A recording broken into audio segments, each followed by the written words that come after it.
Voilà, c'est reparti.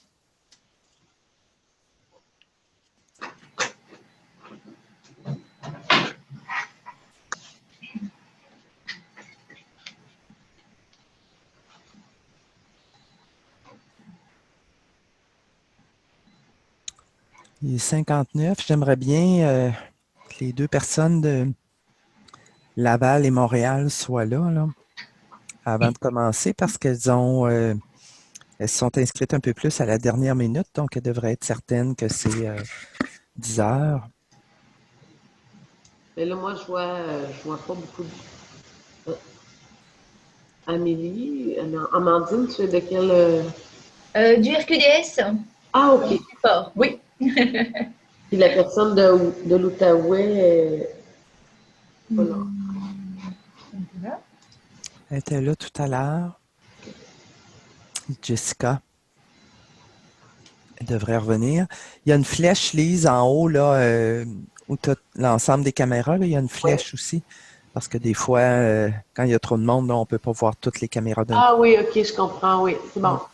C'est bon. Pas très bonne avec les...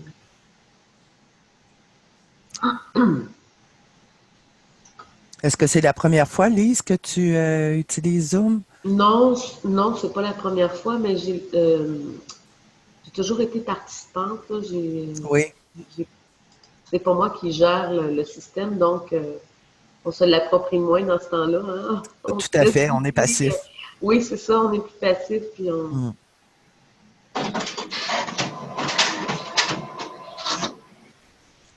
Il n'y a personne d'autre encore. 10h01.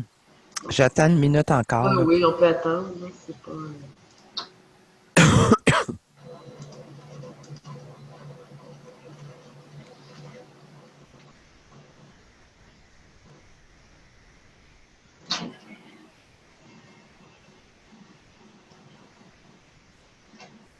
je sais pas, Martine, elle s'était pas inscrite, je crois, hein, de Martine Fordin. Martine Fordin, non? Non, Est-ce qu'elle est revenue?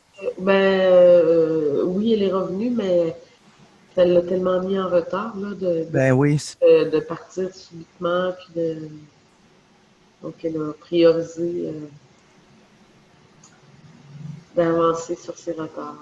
Hmm. Christiane, je vais retourner le courriel à ceux qui s'étaient inscrits juste pour s'assurer que tout le monde a la bonne heure, là, vu qu'il y a Parfait. eu la modification. Puis insiste sur le fait que c'est 10 heures là, au lieu de Oui. 11 heures. C'est là. Ouais. Merci.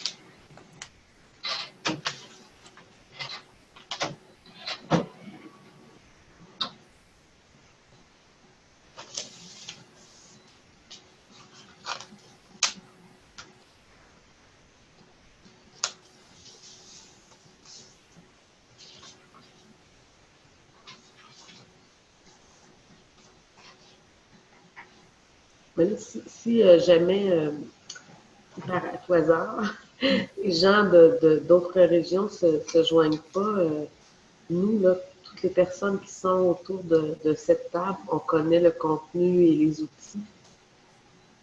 Et, OK. ben, je sais pas, je pose la question, là, on va le tenir quand même. Là, je me demande, Carl-Luc, la personne qui est identifiée, Carl-Luc C'est 1. Madame Lucie Carrier qui ne peut pas se joindre à nous. Ah oui, OK. Donc, elle est bien de la Mauricie, elle aussi. Là. OK, elle viendra pas, c'est ça? Non, Oui. elle est Oui, elle est là. partante, mais elle n'a juste pas usage de son microphone. Elle est présente. Là, si tu défiles la liste, Lise, en haut là, des caméras, elle n'a pas de caméra et ni de microphone. Là, donc, elle est comme observatrice, là, si tu veux. D'accord. Oui, c'est ça. OK. Bon, là, Outaouais, Montréal et Laval ne sont pas là. Lise, tu disais que toutes les personnes autour de la table, là, Mélanie, Lucie Carrier, et puis la personne qui Non, est Lucie Carrier, je ne sais pas si elle a participé aux activités régionales ici, mais puis si elle connaît les fiches, là. Hmm. En fait, je ne suis pas en train de dire que je veux qu'on annule, mais je me pose la question. Ben oui, ben oui. Puis Mélanie, la personne qui l'accompagne, là, oui. Oui, c'est juste pour dire, Lucie Carrier là, elle était présente au rendez-vous du 7 décembre. OK, elle était là. OK. Elle est présente en juin, mais en décembre, elle était là. OK. OK. Mais Mélanie et je m'excuse, j'ai un blanc de mémoire. Carole. Carole, oui, c'est ça. Bonjour, Carole. Bonjour. Est-ce que vous les avez déjà vues, les fiches de Les transport? fiches, oui. Ben, on a regardé un peu, là. OK, c'est bon. OK, c'est bon. Mais en fait, l'idée, c'est Ouais, c'est il y a une présentation des fiches ce matin, puis de la capsule vidéo. Je ne sais pas si vous avez vu la capsule vidéo il y a aussi, l'échange aussi, c'est ça. mais il y a surtout l'échange là sur c'est Oui, ça oui, absolument, exactement là. tout à fait. Donc, il y a Victoria de Montréal qui vient de se joindre à nous. Oui, Bonjour. c'est drôle, je la vois pas dans ah oui, dans la liste. OK, oui. Parfait. Bonjour Victoria. Oui, bonjour, vous allez bien? Oui, tu n'as pas de caméra, c'est ça? Normalement, je devrais avoir une caméra. Va dans le bas de l'écran là. Oui. Tu vas voir une bande noire qui va apparaître. Et à gauche, tu as un micro puis une caméra. Il y a une petite flèche à côté de la caméra et tu peux l'activer en cliquant sur la petite flèche. Tu as un menu déroulant qui va te permettre de le... Il les refuse. Il les refuse. Il refuse. Bon. Eh bien, écoute, on va te prendre toute noire ce matin. Alors, je pense on va commencer immédiatement. S'il y a des gens là, qui... Oups, Catherine Gagné arrive aussi. Là. Voilà. Alors, on va commencer tout de suite. Je vous souhaite la bienvenue tout le monde à ce troisième webinaire du RQDS, le premier évidemment là, de 2019. Mon nom est Christiane Lucier. Pour ceux qui ne me connaissent pas, je suis agente de liaison ici au Réseau québécois de développement social.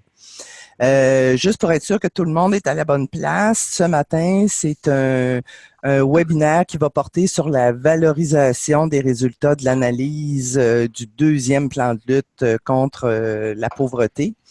Et le RQDS voulait partager les résultats d'une recherche qui a permis de documenter et d'analyser le déploiement là, du deuxième plan de lutte et on voulait vous présenter ça dans le cadre du déploiement du troisième plan de lutte maintenant. Vous avez eu, attendez un petit peu, ça ne sera pas long, je vais mettre à l'écran, voilà. Donc, en principe, est-ce que vous voyez bien là, le courriel que Félicia du RQDS vous a envoyé? Oui. Oui. Alors, vous avez le plan de ce matin. Donc, on est dans la partie de l'accueil. Là. Je suis ici dans le milieu. Je vais rapidement là, passer sur Zoom parce que vous n'aurez pas grand-chose à faire là, comme participant. Et on va prendre un mini temps pour un tour de table des participants. Ensuite, il va y avoir une présentation globale par Amélie Billette de l'opération Veille et soutien stratégique sur les apprentissages en matière de lutte contre la pauvreté, toujours dans le cadre de cette recherche-là. Et ensuite, il y a Lise Saint-Germain du Centre de recherche sociale appliquée qui va nous présenter de façon plus détaillée quelques apprentissages clés, notamment 3 fiches ou 3 thèmes, si on veut, là, que nous, on trouvait plus pertinents pour les membres du RQDS, soit la gouvernance, la gestion du Fonds québécois d'initiative sociale et l'accompagnement des concertations. Et on se garde un petit temps tampon là, pour une conclusion pour la fin. Alors, ça serait... Puis à chaque fois, c'est vrai, à chaque fois qu'il va y avoir une présentation détaillée, Lise va faire une présentation d'environ 10 minutes d'une fiche qui résume les grands constats et les apprentissages. et les recommandations aussi. Et ensuite, il va y avoir une période d'échange après chacune des 3 présentations, une période d'échange d'environ 15 minutes. Bon, alors je reviens ici.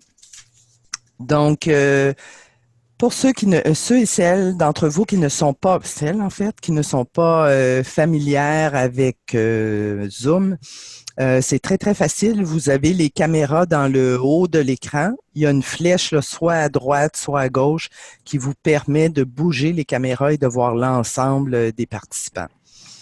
Deuxième chose, si vous bougez votre curseur dans le bas de l'écran, il y a une bande noire qui apparaît. Et à gauche, vous avez le micro que vous pouvez mettre, votre micro que vous pouvez mettre en sourdine ou non en cliquant dessus. Et la caméra que vous pouvez activer ou non en cliquant dessus encore une fois. Comme on est quand même un certain nombre, on ne laissera pas tous les micros ouverts. On va demander seulement à ceux aux présentateurs finalement d'ouvrir leur micro. Par contre, à la mesure où, au moment où est-ce qu'on parle, pendant oui, que c'est là, ok, d'accord. C'est ça. Puis ça, c'est pour éviter là, des bruits ambiants, par exemple, bouger des feuilles de papier, mâcher une gomme, boire un verre d'eau, etc. Là. Mais vous pouvez, dans le bas de l'écran, dans le milieu, encore toujours dans la bande noire, cliquer sur Chat. Et là, à ce moment-là, il y a une bande qui apparaît à la droite des caméras et qui vous permet de voir l'ensemble des participants, mais qui vous donne accès aussi à une zone où vous pouvez écrire, vous pouvez chatter. Et il y a Félicia et Amandine du RQDS qui sont là pour répondre à vos questions ou à vos commentaires ou vous aider si vous avez des problèmes techniques en cours de route, qui vont prendre plus particulièrement attention là, à la section du chat. Si vous souhaitez en cours de route poser une question, à côté de votre nom, si vous mettez votre curseur sur votre nom, il y a une main qui apparaît, vous cliquez sur la main et encore une fois, Amandine et Félicia là, vont être vigilantes pour voir qui a la main levée et qui voudrait intervenir à un moment ou à un autre. Alors, ce sont les principaux éléments avec lesquels vous aurez à jouer là, dans le cadre de Zoom. Christiane, excuse-moi, pour lever la main, c'est en haut ou au bas de l'écran? C'est à droite de l'écran où il y a les noms, excepté toi, Lise et Amélie, parce que vous êtes co-hôtes. Et dans ce temps-là, il n'y a pas la possibilité de lever la main. Donc, vous deux, si vous voulez intervenir à un moment donné, quand c'est pas votre tour de parole, vous n'avez qu'à ouvrir votre micro puis nous le signifier tout simplement.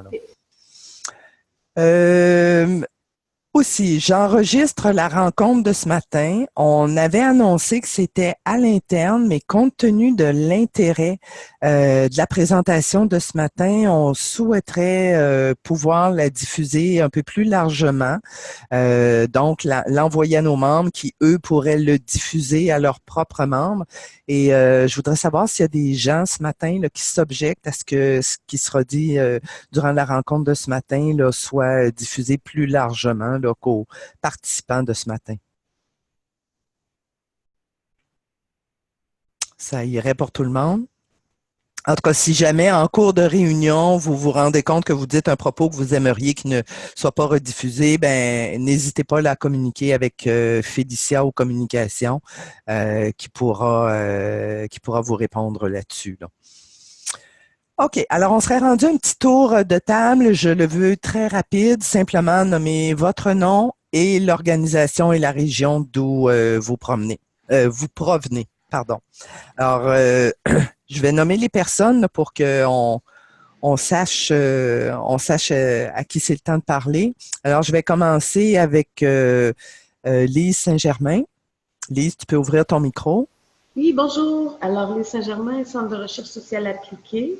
On est un organisme qui fait de la recherche et de l'accompagnement dans les communautés en développement social et communautaire, donc depuis 2008. Et particulièrement, j'ai travaillé à la recherche là, sur la mise en œuvre du deuxième plan gouvernemental. Donc, je vais en parler un petit peu plus loin. Je vais expliquer cette recherche. Merci, Lise. Par contre, je ne sais pas si tout le monde a bien entendu l'intervention. C'était peut-être un petit peu léger. Moi, de mon côté, j'entendais pas trop bien. OK. Parlez plus fort. Oui. Peut-être. Amélie, Oui, bonjour. Je m'appelle Amélie Billette. Je suis la coordonnatrice du projet Opération Veille et Soutien Stratégique, OVSS, qui est coordonné par Communagir et je suis à Montréal. Voilà. merci Amélie.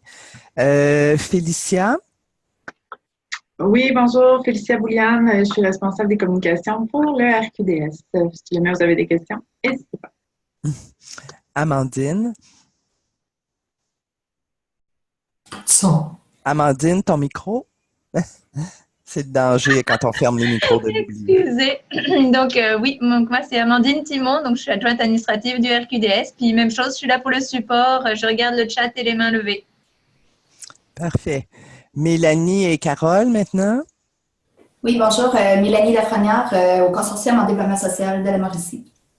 Et Carole Bachère, membre du COCO, du Consortium en développement social La Mauricie. Le COCO, qu'est-ce que c'est déjà? C'est le comité de coordination? Comité de coordination, oui. Je représente Centraide au comité de coordination. Merci, Carole et Mélanie. Ensuite, on va y aller avec Catherine.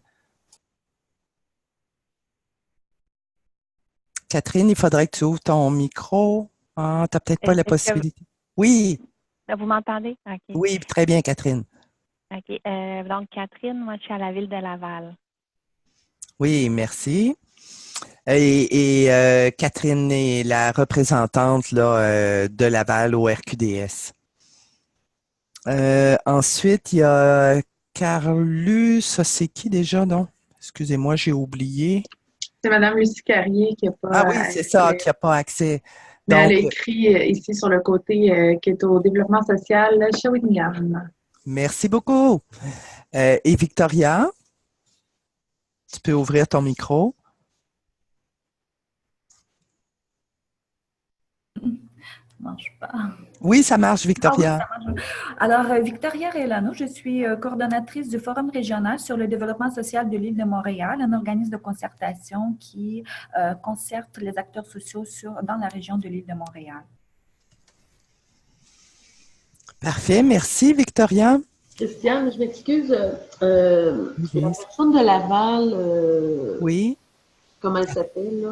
Catherine Gagné. Est-ce qu'elle est dans une structure de développement social ou à la ville de Laval qui est membre du RQDS? Exactement, c'est ça.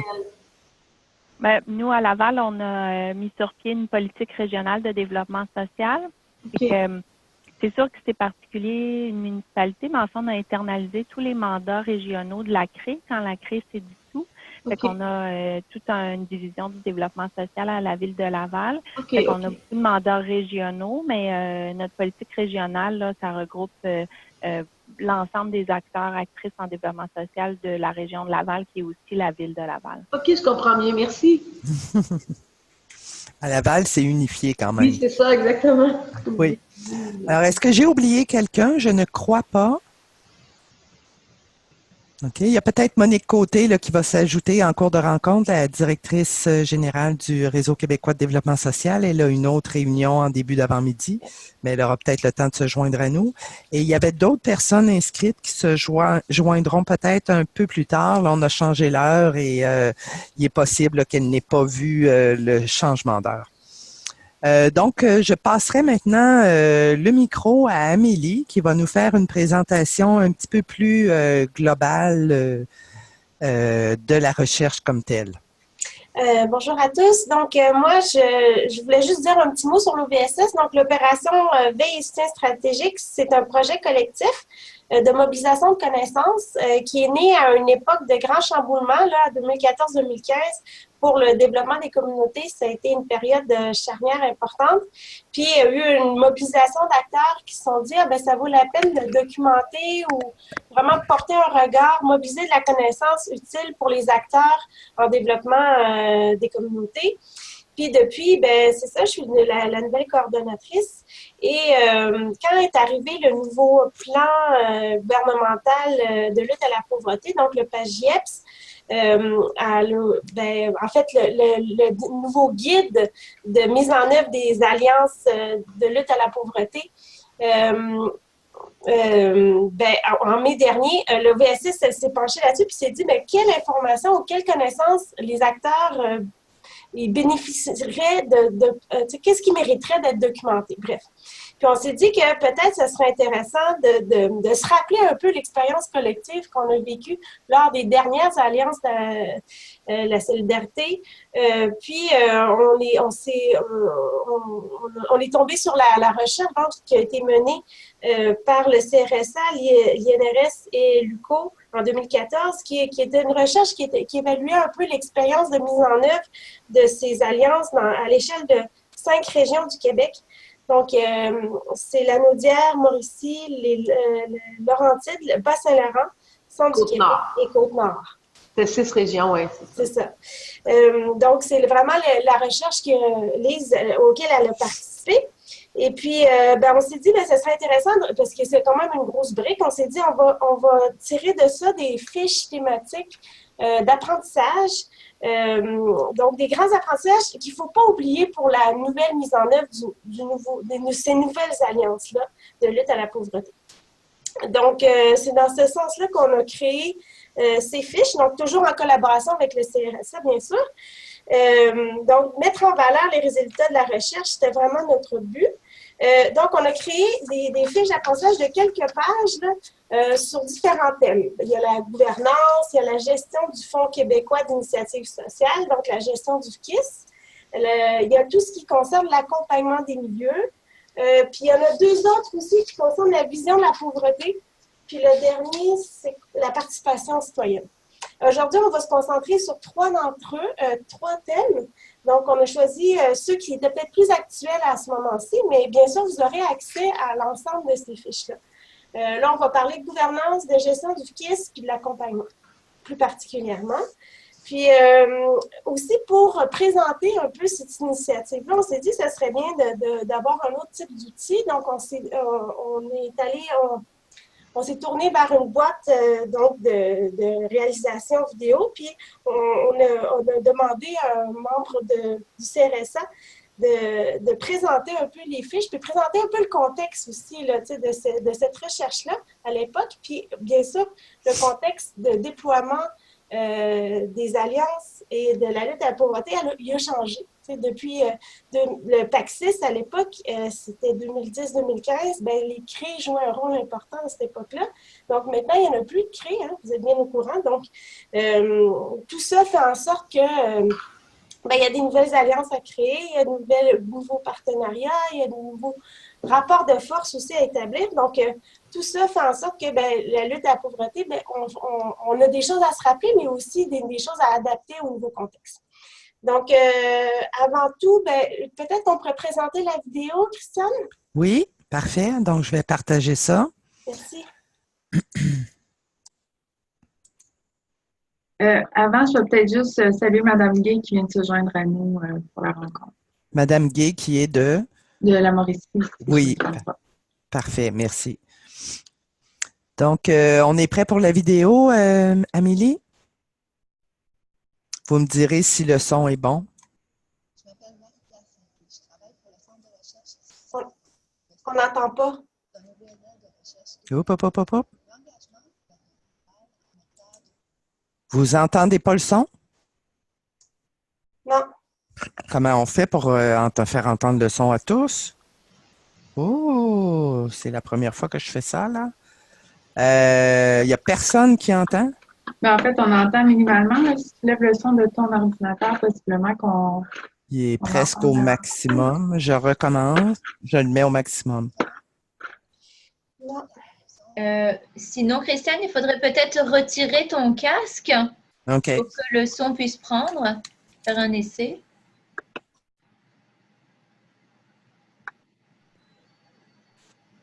J'entends plus rien, moi. Comment dirais-je? Est-ce que tu l'as déconnecté de l'ordinateur? Quand je retire mon casque, on n'entend plus rien.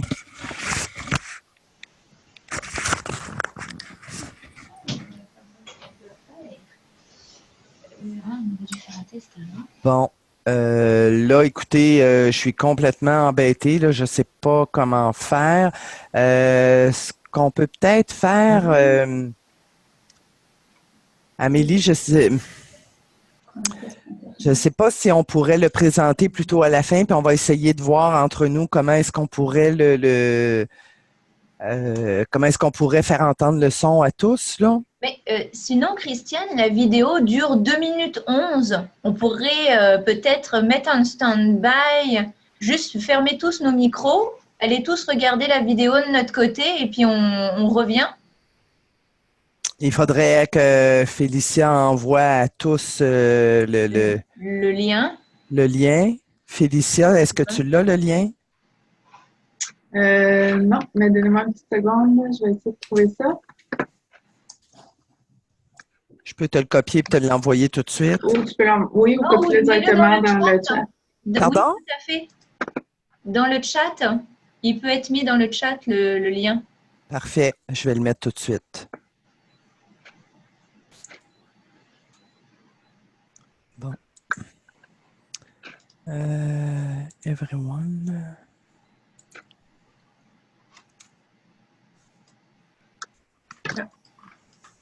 Voilà. Est-ce que vous l'avez tout le monde? Oui. Bon, alors, on prend 2-3 minutes, là, juste pour aller voir chacun de notre côté sur nos écrans la vidéo et ensuite on revient ici.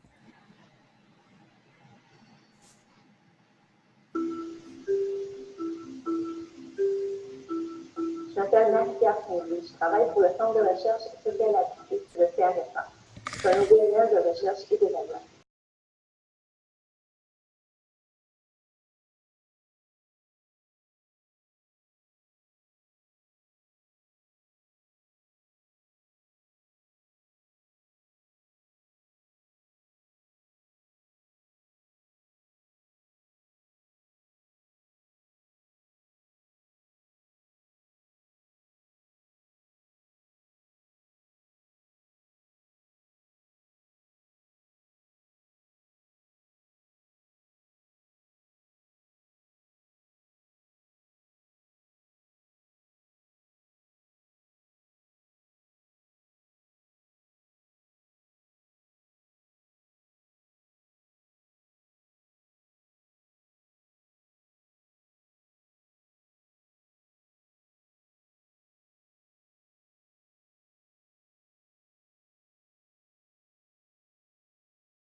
Faites juste signifier quand le visionnement est terminé de votre côté. Avec le chat sur le côté.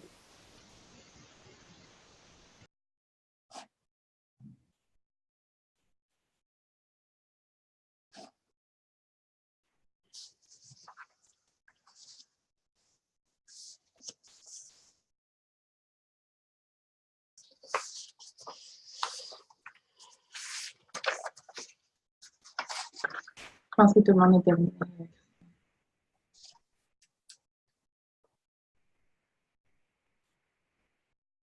On t'entend pas, Christiane. Ah, vous m'entendez pas? Attendez un petit peu.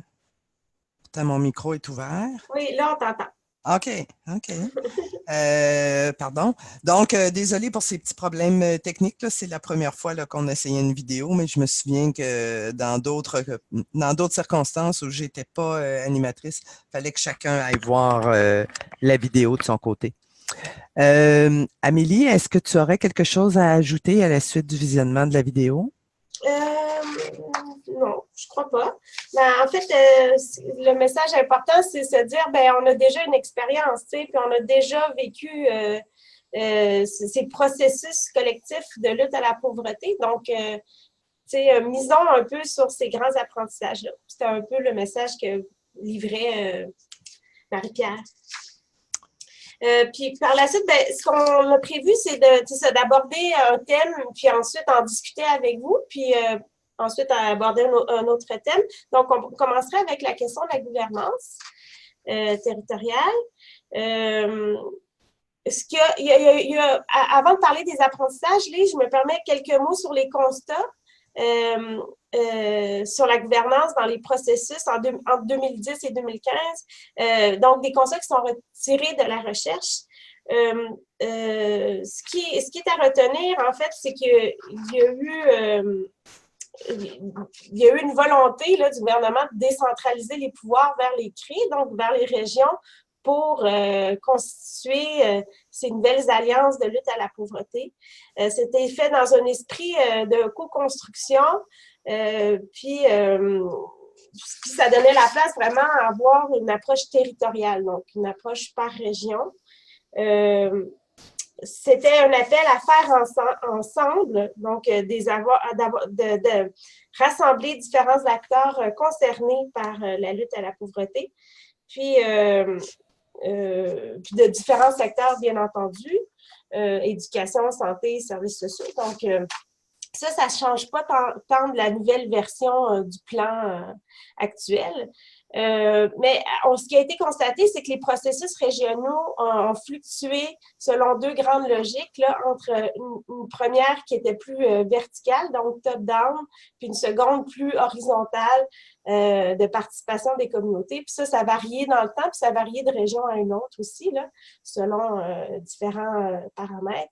Puis, il y avait trois types de dynamiques qui ont été remarquées. Puis ça pouvait, selon un continuum différent dans différentes régions, de coopération, des dynamiques plus conflictuelles, puis des dynamiques où on négocie la coopération puis le conflit. Sinon, quand même, on a remarqué que les nouveaux rôles donnés aux élus ont eu des retombées positives sur leur sensibilisation au niveau de la pauvreté. Donc, ces alliances-là ont permis de sensibiliser les élus aux enjeux de la pauvreté, une meilleure compréhension du développement social et des communautés, un rapprochement entre le milieu communautaire et le monde municipal, puis une reconnaissance des acteurs, de la contribution des organismes communautaires aussi. Donc, il y a eu quand même, au niveau de la gouvernance, le fait de créer des alliances multi-réseaux puis intersectorielles a créé des retombées quand même positives qu'il ne faut pas oublier, là. Puis sinon, dans les grands apprentissages, Lise, je te passe la parole. Oui, si tu me permets, par contre, j'ajouterais deux petits éléments à l'introduction sur les constats. Il faut voir que la gouvernance, elle était vraiment, le deuxième plan gouvernemental a vraiment mis l'emphase sur la gouvernance. C'était relié à l'orientation qui visait un changement de cap autour des façons de faire, de rapprocher les décisions du milieu. Dans le premier plan, on était plus dans l'expérimentation des approches territoriales ATI. Donc, la gouvernance était là, mais c'est de ces expériences-là qu'on a dégagé les leçons, puis renforcé cet axe-là dans le plan 2. Dans le troisième plan, on n'a pas, on maintient les alliances, c'est-à-dire qu'une gouvernance territoriale régionale, mais on ajoute un enjeu à cette gouvernance-là qui est celui de la participation des personnes en situation de pauvreté, qui a été assez absent dans le deuxième plan. Donc, il y a quand même des petites nuances autour de la question des enjeux de la gouvernance. Et puis, dans les trois dynamiques de coopération conflictuelle ou négociée, on se promène quand on est dans la dynamique de coopération, on est vraiment dans la logique de l'action et des processus. On met l'emphase sur les processus, alors que les dynamiques conflictuelles nous ont démontré que les acteurs mettaient l'emphase sur la logique administrative. Donc ça, c'est un enjeu aussi, parce que même si on choisit d'être dans une dynamique top-down ou bottom-up, il reste que le plan, il est top-down. Maintenant, comment les acteurs l'appliquent? Est-ce qu'on reste dans la logique administrative ou on déploie plus l'attention sur les processus? Donc, quand on est dans les deux, conflictuels et coopératifs, on est dans la négociation entre les impératifs administratifs, techniques, mais aussi on tient compte du processus. Donc, on essaie d'articuler ces deux éléments-là. On ne peut pas tasser la question de la logique technique, là, elle fait partie ne serait-ce que parce que il y a le fond, qu'il y a un cadre normatif avec des modes de gestion qui viennent avec. Donc, dans ces dynamiques-là, c'est ça, on va se déployer les modes de gouvernance, les types de leadership, l'absence ou la présence de débat ou de dialogue selon qu'on est dans le processus ou seulement dans la logique administrative. Donc, je vous référerai aussi à... Lise, excuse-moi, Lise. Oui. Est-ce que tu veux que je mette le document à l'écran, que je le partage, ou là, tu n'en as pas besoin pour l'instant? Non, c'est bon. Okay. À la fin du webinaire, Christiane va vous envoyer un résumé de 4 pages de la recherche qui explique quand même bien ces 3 types de dynamiques-là, conflictuelles, coopératives ou négociées. Et puis, un autre document que je vais référer là, plus dans la gestion du fonds. Donc, c'est complémentaire. Si vous avez le goût de les lire, ce n'est pas des documents très longs, mais qui viennent ajouter. Donc, voilà, sur les apprentissages, quoi retenir pour réfléchir et penser la phase qui s'en vient, le PAGIEPS, dans les 5 prochaines années. Ce qu'on a appris de l'expérience de 2010-15, il faut clarifier les rôles et les contributions de chacun des acteurs, parce que ça a été vraiment des zones de tension dans la première année de mise en œuvre en 2010.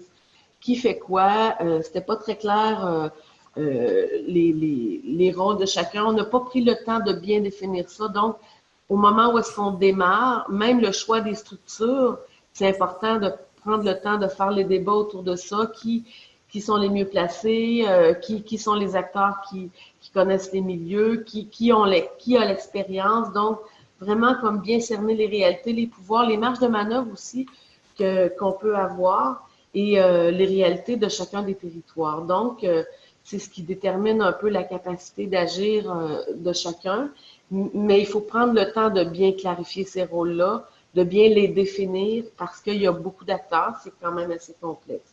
Donc, au départ de la structure de gouvernance, qui fait quoi, c'est très important. Et à toutes les étapes aussi, parce que chaque étape a ses enjeux, ses défis. Dans l'étape de mise en œuvre, dans l'étape qui va suivre quand on va prioriser dans les territoires les priorités locales, les enjeux de problématiques. Ensuite, quand ça va être l'étape de l'analyse, donc le qui fait quoi à chacune des étapes est quand même assez nécessaire à définir. Ensuite, un deuxième apprentissage, c'est de s'assurer au sein de la structure de gouvernance du partage de leadership. Et là, on est vraiment dans l'articulation entre les pouvoirs régionaux et locaux. C'est sûr qu'il y a une tendance des territoires locaux à vouloir l'autonomie, elle est au cœur, l'autonomie locale, elle est au cœur de l'orientation des alliances dans le plan gouvernemental, dans le guide des alliances, mais en même temps, comment on articule les enjeux régionaux. Il reste que les structures régionales ont une vision plus large que les comités locaux des enjeux de l'ensemble, des enjeux transversaux qui touchent les dynamiques, les problématiques transversales autour des enjeux de la pauvreté. Donc, comment on articule le régional et le local, les leaderships à différentes étapes aussi du processus. Donc, peut-être la mise en place de comités de travail selon les enjeux Par exemple, dans l'édition 2010-2015, on avait multiplié les comités d'analyse au niveau régional, au niveau local, et ça l'a alourdi énormément le processus. Donc, de ces leçons, est-ce qu'on peut se dire, ben, peut-être qu'à l'échelle locale, il y a des étapes du processus qui sont plus de l'ordre du leadership des acteurs locaux, et à d'autres étapes du processus, c'est davantage le régional qui doit prendre le leadership. Donc, c'est collectivement qu'on essaie de déterminer les enjeux de leadership selon les différentes étapes, mais c'est quand même important de le faire au niveau des phases d'opérationnalisation, de la priorisation des orientations, de la mise en œuvre des plans d'action aussi. L'autre élément qui a été un enjeu et des tensions dans l'édition 2010-15, c'est tout ce qui concerne la transparence au niveau de la gouvernance. L'information arrivait vraiment à la pièce, de manière très lente, et ça a créé vraiment des tensions parce que ça l'a multiplié. Tout le monde cherchait à comprendre comment faire, quoi faire, avec quel outil. On essayait de se doter aussi de façons d'accompagner les milieux. Donc, on a multiplié les outils à l'échelle régionale et locale.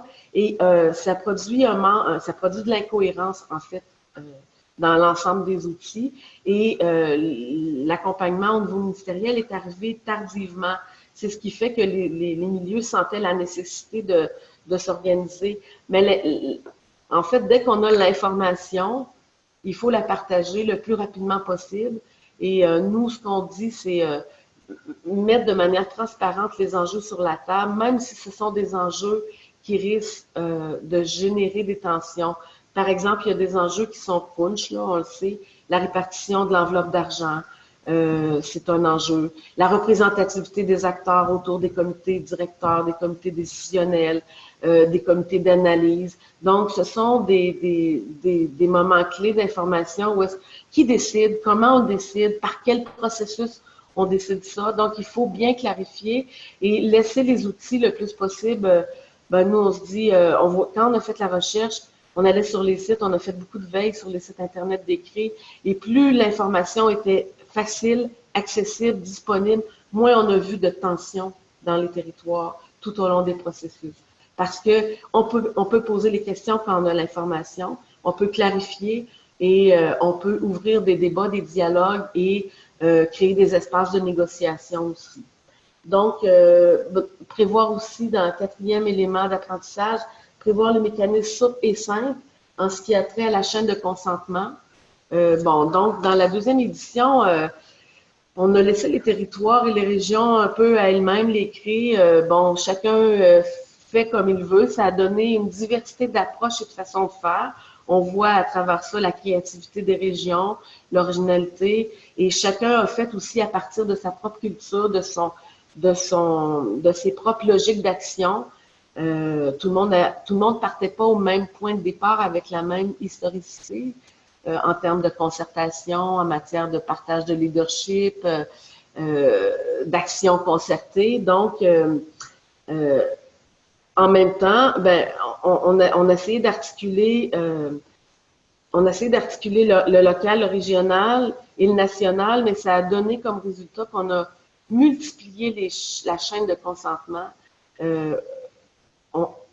alors qu'on aurait pu, dès le départ, établir un processus plus simple pour éviter des étapes et de multiplier les étapes de résolution au MRC, à la CRE, au comité d'analyse régional, local. Donc, comment on peut faire pour réduire ce processus-là, alléger finalement, parce que ça influence aussi sur le temps. Ça a été long à démarrer avant que l'argent atterrisse, que les projets démarrent dans les régions. Pour certaines régions, là, après 2 ans, on n'avait pas encore commencé à démarrer des projets parce que tout le processus a été très complexe. Donc, plus on le clarifie au départ, plus on facilite ces procédures. Et c'est sûr, hein, l'action concertée, ça nécessite des ajustements tout au long, donc prévoir des mécanismes de bilan évolutif pour pouvoir ajuster l'action, ajuster les mécanismes, ajuster les procédures administratives, se concerter entre le régional et le local. on perçoit là, dans les régions qui ont déjà commencé que le ministère fournit des outils plus rapidement que la deuxième édition. Donc, ça permet aux régionales déjà de réfléchir et de produire l'outil et de proposer dans les comités locaux des outils et de donner l'information aussi. Donc, et le dernier apprentissage, et là c'est encore plus vrai, dans la deuxième édition, on a misé sur les structures déjà existantes qui étaient habituées de faire de la concertation et ça a donné un fort leadership au niveau des structures en développement social. Bon, les CRI se sont naturellement retournés vers les structures de développement social qui ont dans la plupart des régions été au cœur de la mise en œuvre. Là, ça se dessine un peu différemment. Ça ne va pas nécessairement de soi que ce sont les acteurs en développement social. Dans plusieurs régions, ce sont les tables des préfets qui ont pris le leadership. Mais il reste qu'il y a des structures qui existent, il y a des connaissances et des expertises qui sont là depuis 20 ans en action concertée, en action intersectorielle. Alors, comment capitaliser là-dessus? Parce qu'on a avancé en 2010-2015 sur les relations entre les acteurs du développement social et communautaire et les élus. Et là, ça serait dommage de ne pas capitaliser sur ces avancées-là, sur ces liens de coopération-là qui se sont créés. Donc, c'est à la fois un enjeu et un défi, mais l'exercice 2010-15 nous a démontré que d'avoir misé sur les structures existantes, ça avait été gagnant. Gagnant au niveau du capital, de connaissances, d'expertise, de capacité de mobilisation des acteurs. Donc, c'est un apprentissage qu'on doit retenir pour la suite des choses. Pour l'instant, en tout cas, je m'arrêterai là. Je vous laisserai discuter puis partir l'échange autour de ça. C'est quoi vos enjeux? Quels sont vos défis? Comment ça se déploie dans vos régions? OK. Alors, on est rendu à la période d'à peu près une quinzaine de minutes là, pour l'aspect de la gouvernance. Est-ce qu'il y a quelqu'un qui veut partir le bal? Sinon, moi, j'ai plein de questions. Là.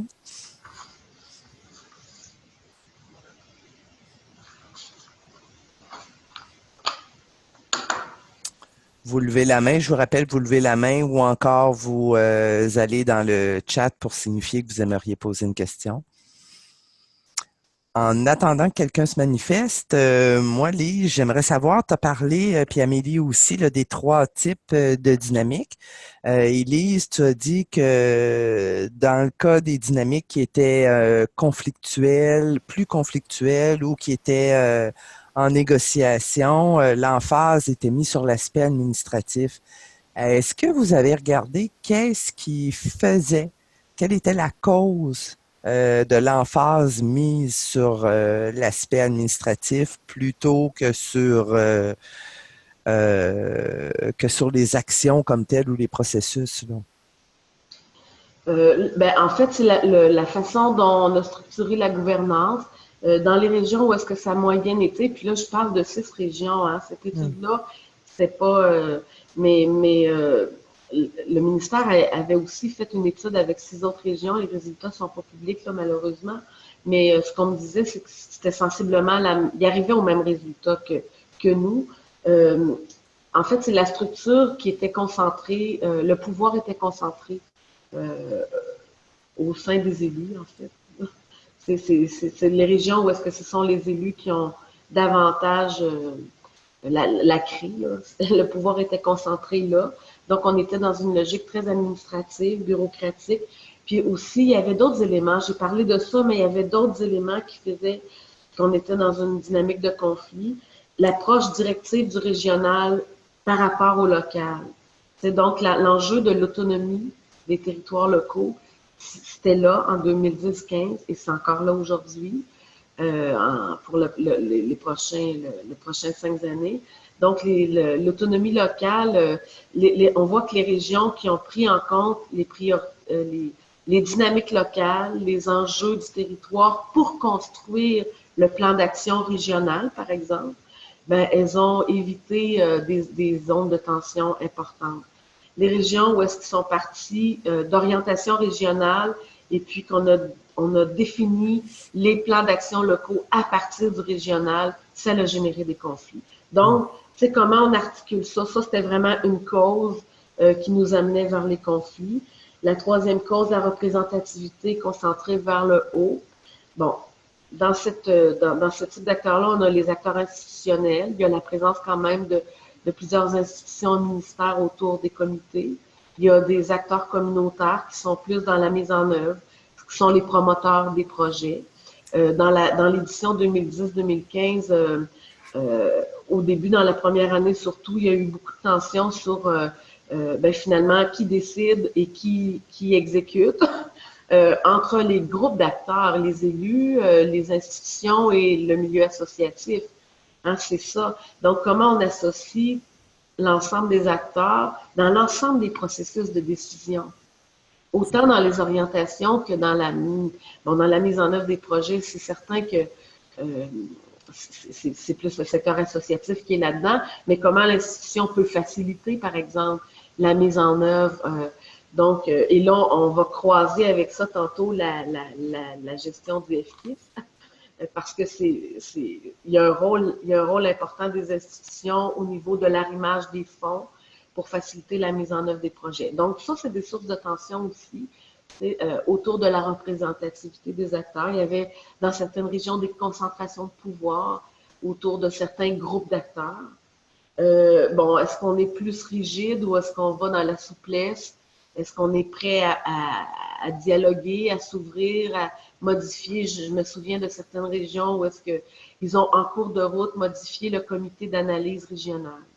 Ils ont intégré des acteurs locaux en cours après 1 an et demi, parce qu'ils se rendaient compte que dans le processus d'analyse, il manquait les acteurs locaux. On ne connaît pas les enjeux des territoires locaux quand on est à l'échelle régionale. On les connaît, mais pas aussi finement que les propres acteurs qui sont dans les communautés. Donc, dans certaines régions, on est venu ajouter au comité d'analyse des représentants locaux. Si on va voir dans les annexes du plus grand rapport, on a en détail des illustrations et des exemples de ce que je dis de ces éléments de conflit-là. D'autres sources de conflit, le peu de mécanismes de consultation et de mobilisation. Il faut voir aussi que c'est 5 ans. Le processus de mise en œuvre dure 1 an, mais ça se fait quand même rapidement. Là. Il faut avoir déposé les plans d'action d'ici le mois d'avril.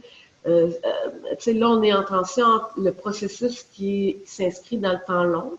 Hein, la mobilisation, là. C'est long. C'est long. La participation des personnes, c'est long. Puis le temps administratif, c'est du temps souvent qui nous amène dans la gestion du court terme. Il faut avoir produit, déposé le plan pour le décaissement de l'argent. On est dans la logique des années financières de l'État. Donc ça, c'est quelque chose qui est difficile à gérer. Donc comment on arrive à concilier la nécessité du temps long pour les processus versus la contrainte du temps court on ne peut pas l'enlever, elle est là, la logique administrative. Donc ça a généré des conflits. L'absence de débat, de dialogue.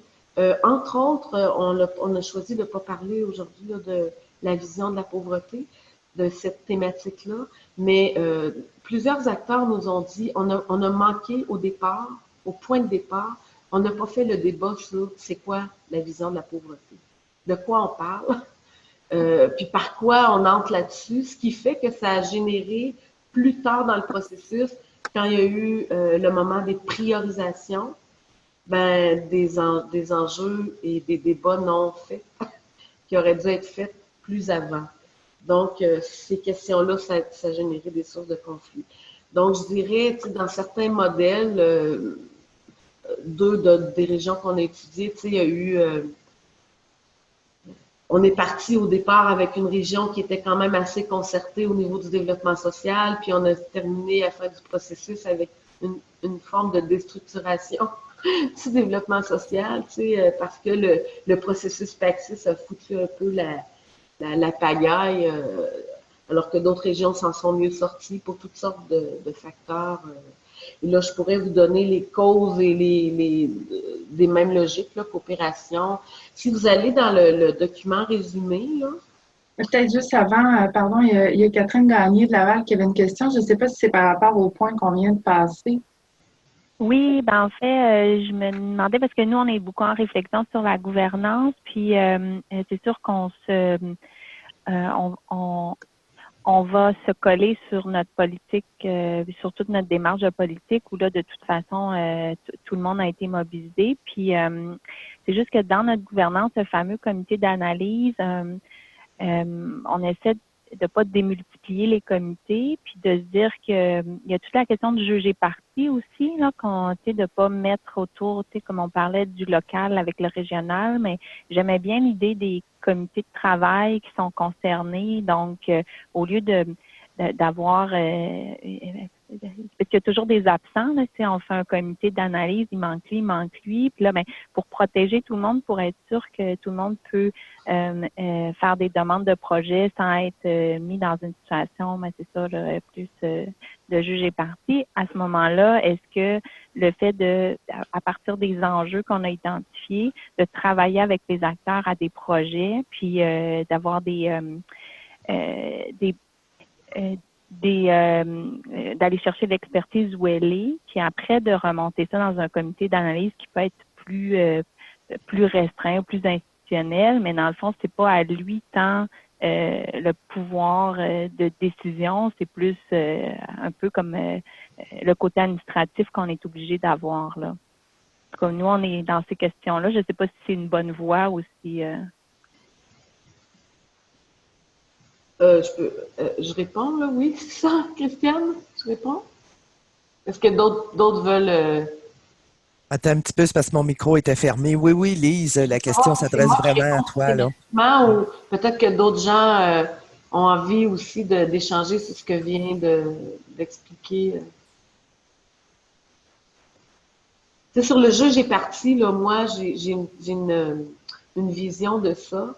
C'est impossible là, qu'il n'y ait pas qu'on s'en sort. On ne peut pas s'abstenir totalement de cet enjeu-là parce qu'on est dans l'action intersectorielle, interconcertée, on est dans la mobilisation de l'ensemble des acteurs, on est dans le faire ensemble.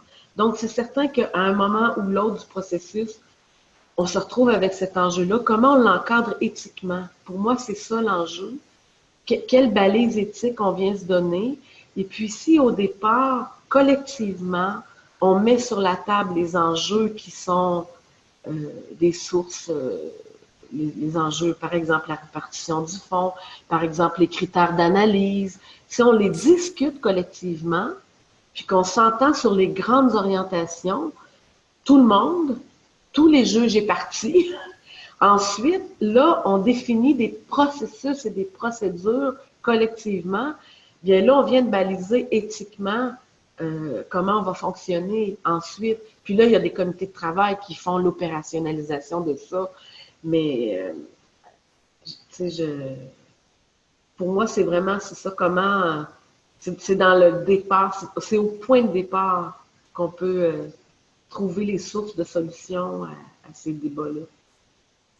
Catherine, est-ce que ça répond à ta question? Oui, tout à fait. Et, oui, ça tombe très à point comme réflexion. Puis, dans le fond, il y a tout l'enjeu de la vitesse de croisière, en même temps de ne pas vouloir multiplier les rencontres, puis en même temps pas multiplier tout ce qui est fait déjà, de s'appuyer sur ce qui existe, mais quand même de pas négliger le côté de communication. Là, je comprends que c'est important. Fait que ça, oui, ça m'inspire beaucoup. Merci. Oui. Puis, tu sais, sur l'enjeu de ne pas multiplier, puis partir de ce qu'on fait, tu sais, j'ai donné l'exemple dernièrement, là, en Mauricie, il y a eu une rencontre régionale pour la mise en œuvre du PAGIEP. Puis, au départ, il y avait eu le comité de développement social, là, il capitalisait sur c'est pas la première fois qu'il réfléchit aux problématiques de développement social, là. Ça fait longtemps qu'il réfléchit là-dessus.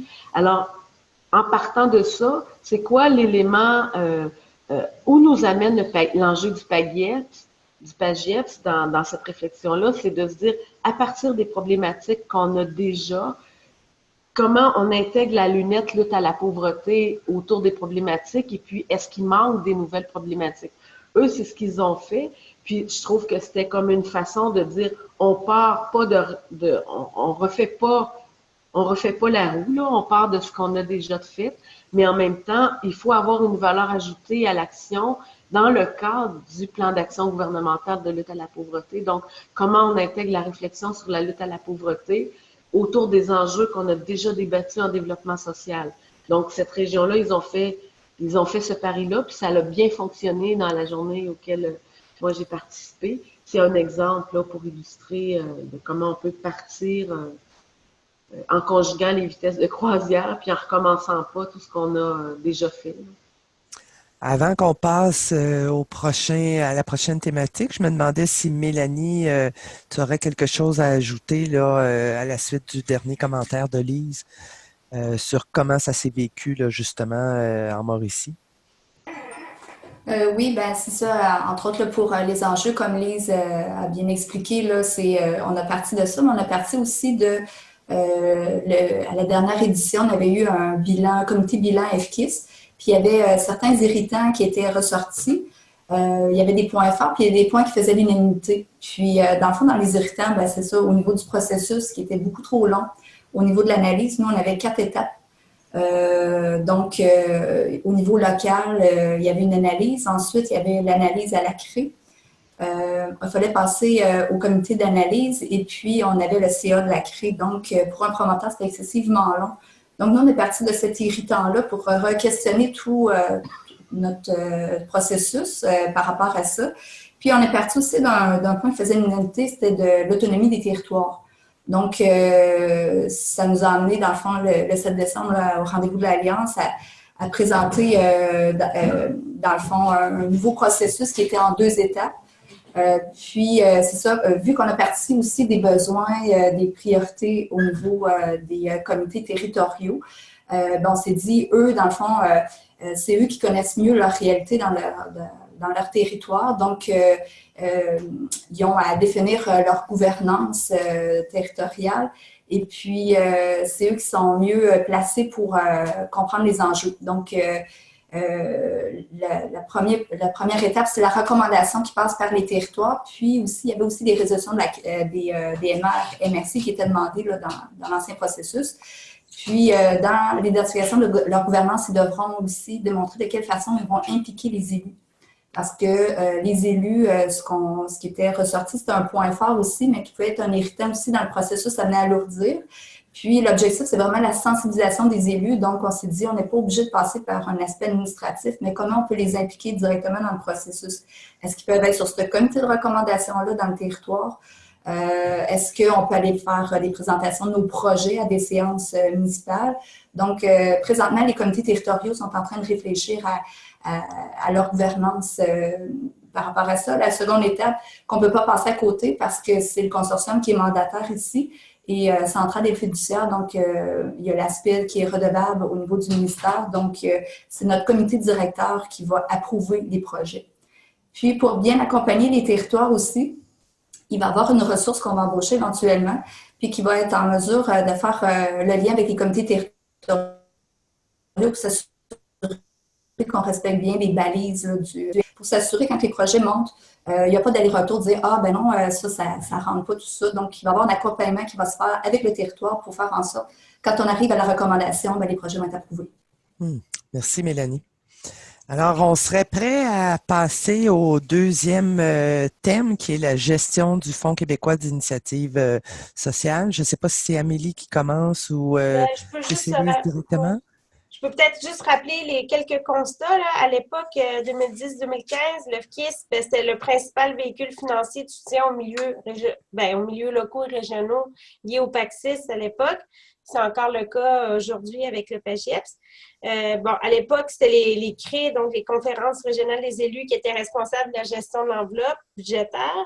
Puis, ça reste que la gestion de l'enveloppe budgétaire est encadrée par par des orientations, des normes, là, donc, puis, mais par contre, appartenait aux alliances le choix d'orientation, de processus, donc pour coordonner la mise en œuvre des plans d'action à l'échelle régionale. Donc, je passerai la parole à Lise sur les apprentissages, principaux apprentissages. Je ne sais pas si ça serait bien de les faire défiler à l'écran pendant que Lise les explique. Ben, je l'ai demandé tantôt à Lise, puis elle a dit non, mais je peux le faire pour le deuxième. Là, Lise, on peut l'essayer. Oui, on peut le faire. J'ai aucun problème. Je m'excuse.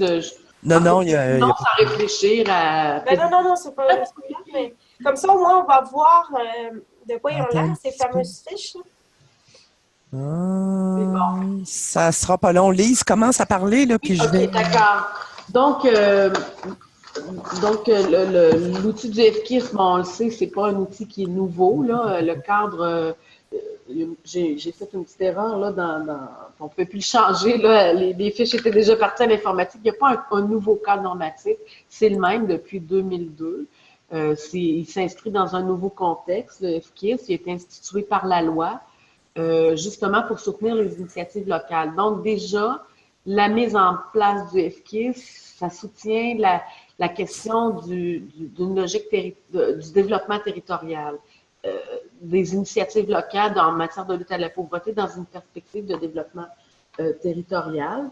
Donc, dans les leçons qu'il faut retenir, c'est que l'utilisation du FKIS puis la gestion du FKIS, c'est quelque chose qu'il faut s'approprier. Il faut se l'approprier, le cadre normatif.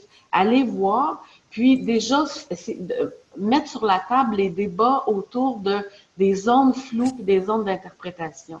Parce que un des problèmes qui est arrivé en 2010-15, dans l'édition 2010-15, c'était justement un ensemble d'articles qui a fait objet d'interprétation, de compréhension de ce que c'est, par exemple, sur le financement à la mission, par exemple, sur la part d'investissement du milieu, par exemple, sur les projets admissibles et non admissibles. Et là, nous, en analysant on analysait les plans d'action des 38 MRC, des 6 régions, et on voyait bien que tout le monde avait une part de marge de manœuvre différente. Ils avaient interprété des normes de manière différente et ça donnait dans certains territoires des marges de manœuvre intéressantes et dans d'autres territoires, ça donnait des critères très balisés qui ont empêché l'innovation. Donc, c'est déjà s'entendre collectivement sur qu'est-ce que ça veut dire les normes qui sont les plus sujettes à être interprétées. Il y a quelques éléments là pas quand on va voir le cadre normatif du FKIS, mais quand on regarde le guide pour la mise en œuvre des alliances et l'interprétation dans le guide du cadre normatif, si on voit autour de l'enjeu de la contribution du milieu, il y en a un enjeu d'interprétation qu'il faut définir et baliser de manière importante. Donc, ça, c'est quelque chose qu'il faut faire assez rapidement, clarifier ces éléments-là. Pour se donner toutes les marges de manœuvre qui vont servir l'innovation sociale possible. Dans la deuxième, clarifier rapidement les zones, ok, je l'ai dit. Ensuite, éviter de multiplier les normes aux différents paliers. Mélanie en a bien fait l'illustration. Hein. Quand tu multiplies les comités d'analyse, ben, tu multiplies les critères qui sont propres à chaque comité parce que tout le monde veut s'auto-réguler, s'auto-gérer, se donner comme un cadre fonctionnel, mais ça vient multiplier les normes et la reddition de comptes. Et finalement, en bout de ligne, les organismes ont trouvé ça vraiment très lourd. Et puis, il y a des contradictions qui s'opèrent là, entre le régional, le local, le national. Donc, comment l'enjeu, c'est comment établir la cohérence le plus possible, le plus rapidement possible. Je crois là, que dans l'édition 2017-23, le gouvernement déjà outille davantage les tables nommées là, qui vont agir comme mandataires au niveau des guides, au niveau des outils. L'enjeu, c'est que ça descende rapidement au niveau local avant que les comités se mettent au travail pour essayer d'éviter justement de multiplier les normes, les critères, les balises et tout ce qui s'ensuit administrativement par la suite. Ensuite, un autre enjeu dans la question du FKIS qui était lié aussi à l'interprétation d'une norme, c'est on est dans la recherche de l'innovation sociale. Le FKIS veut soutenir les innovations sociales, mais en même temps, il y a comme un enjeu autour de qu'est-ce qu'une innovation sociale. Et puis, au détriment de la pérennisation des projets, il faut faire attention aussi comment on préserve la pérennité des projets déjà initiés, pour ne pas fragiliser ce qui est déjà en place, qui fonctionne, qui a déjà des effets structurants. Donc, comment on peut servir de levier pour financer et soutenir ces initiatives déjà en place. Et puis aussi, avec l'enjeu de l'innovation, il faut voir que est-ce qu'on est capable de soutenir par la suite? Parce que si on crée des besoins dans les communautés qu'on n'est pas capable de soutenir, bien, on vient faire du tort finalement à la communauté, là, parce que on stimule un besoin, on essaie d'y répondre, mais à très court terme, puis ensuite, ça disparaît. Donc, finalement, on génère d'autres problématiques. Donc, la question de l'innovation, du financement, des projets admissibles, qu'est-ce qui est de l'innovation, qu'est-ce qui est déjà existant, comment on soutient ça, c'est un débat qu'il faut faire. Et on voit aussi quand on regarde les projets, si vous allez voir dans l'annexe du rapport de recherche que Christiane ou Félicia va vous transmettre, il y a une annexe juste sur la gestion du FKIS qui est 16 pages à peu près, et on donne des illustrations et des exemples de comment les milieux ont balisé, ont interprété, se sont adaptés, on fait des comparatifs avec les régions. Fait que là, on peut voir, tu sais, par exemple, sur la répartition de l'enveloppe d'argent dans les territoires. Ça, c'est quand même un enjeu important. Le ministère donne un certain nombre de balises, et puis dans l'ensemble des régions, certaines se sont collées au ministère, et d'autres ont bougé ces balises-là, ont pris des marges de manœuvre, puis ils ont identifié d'autres indices de défavorisation, d'autres critères pour définir le pourcentage qui va à chacun des indicateurs pour baliser. Donc ça, on le détaille aussi dans l'annexe, comment les régions se sont diversifiées dans cette approche-là. Et c'est intéressant. Et ce que ça nous dit, c'est qu'il y a une zone de marge de manœuvre dans l'interprétation du FKIS et il faut l'utiliser. C'est là-dessus, je vais tabler là-dessus parce que c'est trop facile de se dire c'est un cadre normatif et on respecte la règle, mais il y a quand même une marge autour qui peut nous amener à aller plus loin dans la logique d'équité, dans la logique de donner du sens par rapport aux réalités du territoire aussi, parce que c'est ça qu'il faut aussi. Entre autres, je me souviens, dans les Laurentides, eux autres, ils avaient réduit l'indice de défavorisation sociale et matérielle en pourcentage parce qu'ils trouvaient que ça ne tenait pas en compte la réalité des territoires, de leur territoire. Donc, ils ont bougé cette marge-là, ils l'ont diminuée, puis ils en ont intégré d'autres. Ensuite, un autre enjeu, c'est que certaines régions, on voit aussi dans l'expérience 2010-15, si vous allez voir dans cette annexe-là, le pourcentage d'argent, de fonds dédiés aux projets régionaux est différent selon les régions. Et en tout cas, nous, ce qu'on a évalué et ce qu'on recommande, c'est de se garder une enveloppe régionale pour les projets émergents, pour les enjeux transversaux. Ne serait-ce aussi, dans certaines régions, ils ont gardé des enveloppes régionales pour soutenir l'accompagnement, la mobilisation, la participation. Ça aussi, ça fait partie des zones d'interprétation. Dans certaines régions, on a dit on ne peut pas financer ça dans le FKIS, et puis dans d'autres régions, ils ont réussi à le faire. Donc, ça veut dire qu'il faut débattre de ça, puis convenir de ça. Il y a certaines régions qui ont mis des sous pour l'évaluation, d'autres non. Donc, pour nous, ce qui nous apparaît important, c'est de garder une certaine part de l'enveloppe d'argent, à la fois pour des dimensions de l'action concertée qui vont apparaître en cours de processus autour d'enjeux comme l'accompagnement, l'évaluation et les problématiques transversales et émergentes.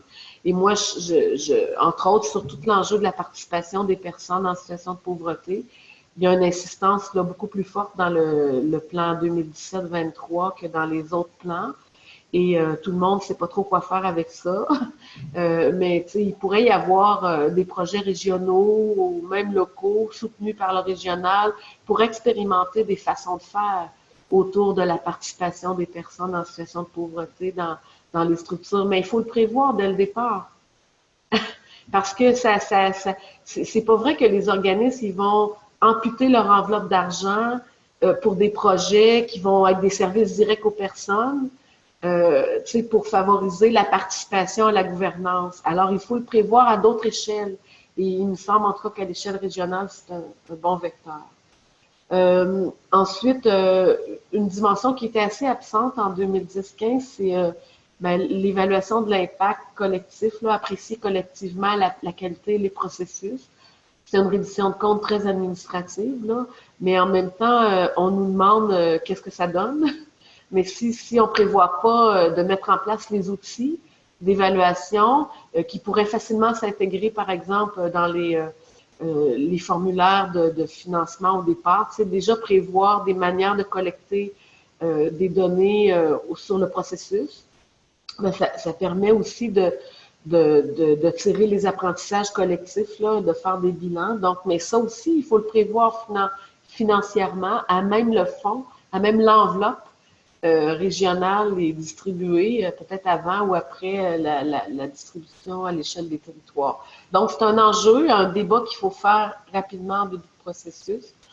Et puis, un autre élément qui était assez absent en 2010-15, en fait, qui n'était pas du tout présent, sauf dans une région, c'est comment on a rendu compte à la communauté de tout ce processus-là.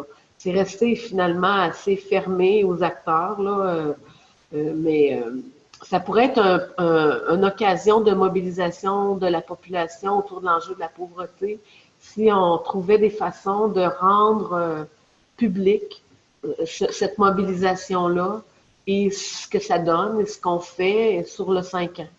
Donc, ça aussi, c'est un enjeu là, qui nous apparaît, mais qui interpelle aussi la gestion du fonds parce que c'est qu'est-ce qu'on finance avec ce fonds-là, quelle part on met à l'administration, quelle part on met à des enjeux plus transversaux, à des orientations qui nous sont demandées par le plan d'action gouvernemental et qui n'a pas nécessairement de nouvel argent là, pour ça, donc sans aussi trop amputer l'enveloppe des projets parce que c'est des services directs à la population, la plupart des projets, donc il faut quand même faire attention pour ne pas amputer cette enveloppe d'argent-là. Voilà, c'est ce que j'ai à dire pour l'instant.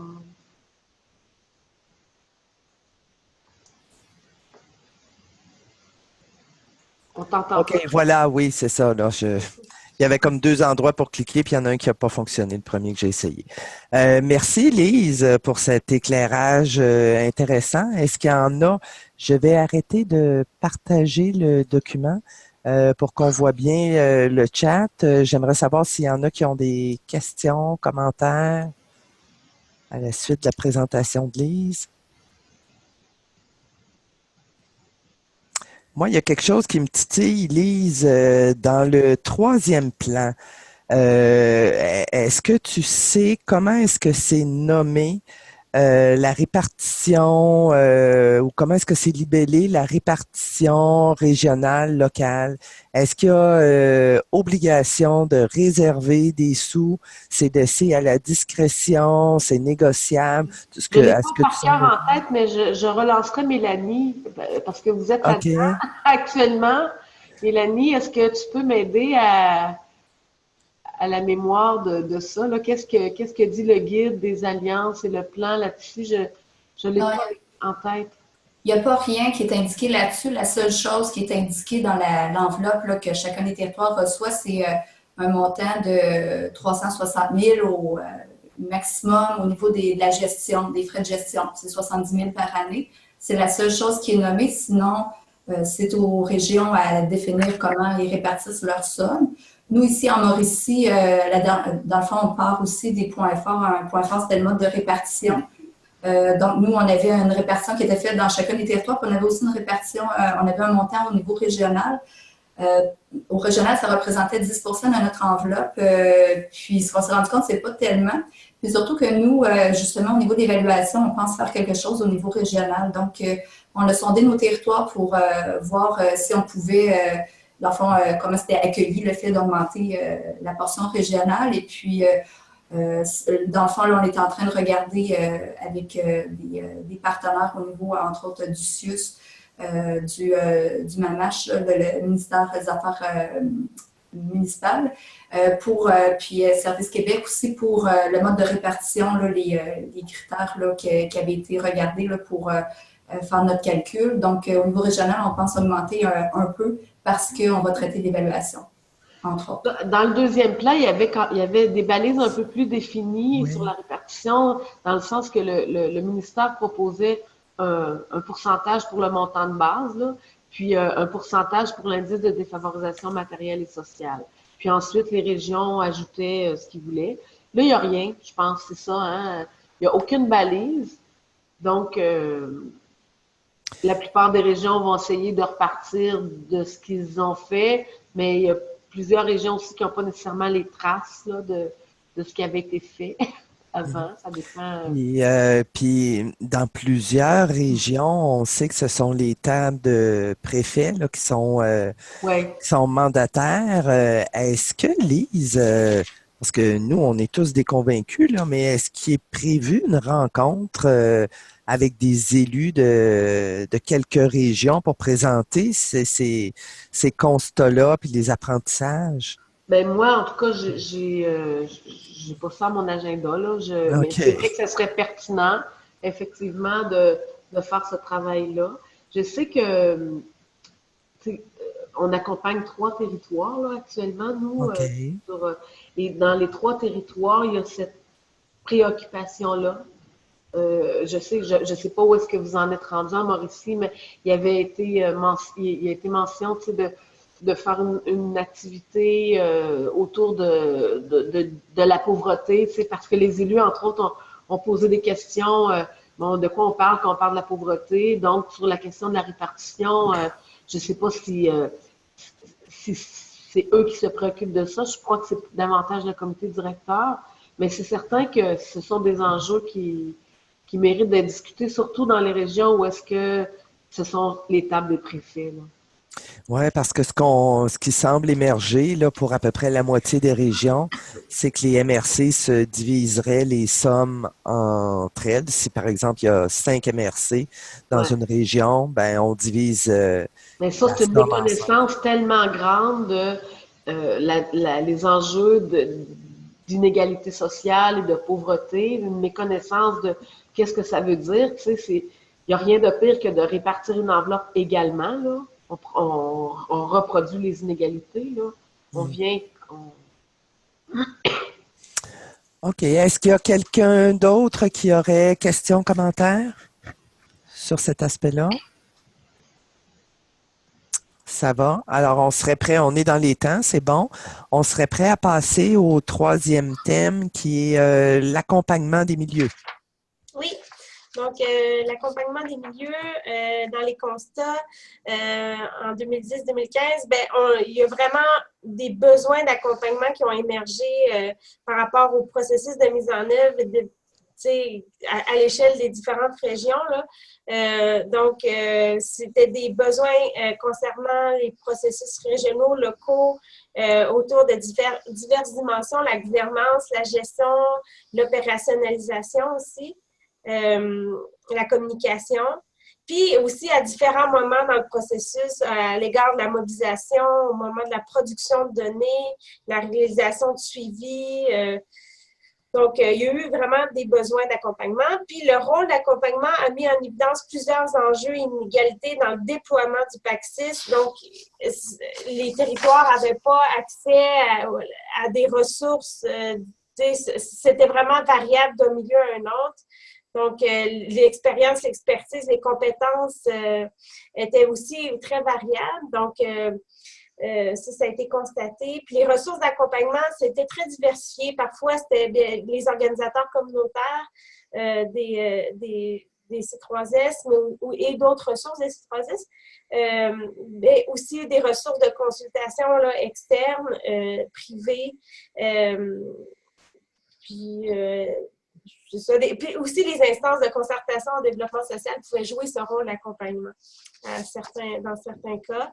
Le rôle d'accompagnement s'est avéré particulièrement nécessaire pour établir la jonction entre les logiques technocratiques et les logiques d'intervention et d'action des promoteurs et des développeurs de projets. Et ça a amené plusieurs retombées d'être accompagné, retombées plutôt positives au niveau de la médiation, le relais entre les acteurs, la circulation de l'information, le soutien logistique à la structuration de l'action, la mobilisation donc, des acteurs, des connaissances, des ressources. Ça a amené un meilleur positionnement donc de ces alliances, une capacité à rencontrer les délais, les calendriers, puis à absorber une charge de travail aussi importante. Donc, l'accompagnement, dans certains cas, ça a été même une condition de réussite de ces processus-là. Donc, c'est vraiment un aspect à considérer et en partant, là, la place que va prendre l'accompagnement auprès de qui. Mais je vais laisser Lise nous présenter les apprentissages à réinvestir. Ouais. Peut-être, Amélie, sur l'aspect des conditions de réussite, là, ce qui nous avait frappé dans l'édition 2010-15, c'est que, en fait, personne ne le disait comme ça que c'était une condition de réussite. Mais nous, ce qu'on observait quand on analysait les plans d'action, les fiches des projets, puisqu'on a exploré les 220 fiches de projets, les 38 plans d'action de MRC, plus les 6 des régions, on voyait bien, tu sais, que quand il y avait eu des ressources d'accompagnement, ça faisait la différence dans dans la qualité, dans la profondeur, dans l'effet structurant, puis en bout de ligne, les régions qui retournaient pas d'argent, qui ont dépensé tout leur argent, qui ont démarré les projets les plus rapidement, ben finalement, se sont dotés d'un coffre à outils là, assez rapidement parce que c'est complexe. C'est complexe agir ensemble. C'est complexe d'agir aussi à deux niveaux, hein, tu disais, là, la logique administrative puis la logique de processus qui est toujours là, comment on arrive à concilier ça. Donc, ça se présentait pas au départ, mais finalement, ça a été comme un élément qui ressortait partout dans toutes les entrevues qu'on a fait et les groupes de discussion. Donc, il faut voir aussi, moi, je pense que c'est un élément qu'il faut quand même réfléchir assez tôt dans le processus. Puis aussi, comment intégrer toute la question des inégalités là, entre les territoires? Parce que les plus petits, les territoires où est-ce qu'il y a le moins de ressources, qu'il y a le moins d'organisation, qu'il y a le moins d'équipements, ils sont même pas en mesure d'évaluer qu'ils ont besoin d'une ressource d'accompagnement. Alors qu'il faut qu'il y ait quelqu'un tu sais, il faut que l'accompagnement se déploie comme quelque chose de transversal, qu'il y ait un coffre à outils pour tout le monde commun de base, il me semble en tout cas, pour agir sur les inégalités de territoire. Puis ensuite de ça, là, c'est ça, le problème, c'est qu'à chaque fois qu'on ampute de l'argent dans l'enveloppe régionale et l'enveloppe globale d'une région pour des mécanismes transversaux, on vient l'amputer sur les projets. C'est ça la tension qui va s'opérer. Mais c'est sûr que si on est capable d'investir des sous pour le rôle d'accompagnement, je pense qu'on vient corriger des inégalités entre les communautés au niveau des ressources, de l'expertise. Et on le sait, là, les gros organismes, ce sont ceux qui ont le plus d'informations, qui sont le plus habitués de faire des affaires complexes, qui sont habitués de faire des demandes de subventions. Donc, ils gagnent en expertise, ils ont déjà une longueur d'avance. Les plus petits organismes ont plus de difficultés à se positionner.